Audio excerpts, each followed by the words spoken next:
તમે જુઓ કે ગવર્મેન્ટ એકચ્યુઅલી આ છે ને કોઈ ક્યારે પ્રેઝ નથી કરતું, બધા ખાલી જે રોડના ખાડા પડી ગયા છે ને એ ખાડાની જ વાતો કરે છે કે એએમસી ખાડા નથી પૂરતી ને એએમસી ગટર કામ નથી કરતી ને ફલાણું નથી કરતી ને ઢીકણું નથી કરતી.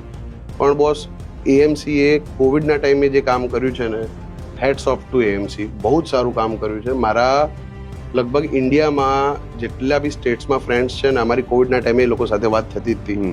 એવરીવન વોઝ સરપ્રાઇઝડ કે AMC was taking care of 50% of patients in my setup. મારું હોસ્પિટલ તો પ્રાઇવેટ હોસ્પિટલ છે, એમાંથી 25 બેડ એએમસીએ લઈ લીધા હતા.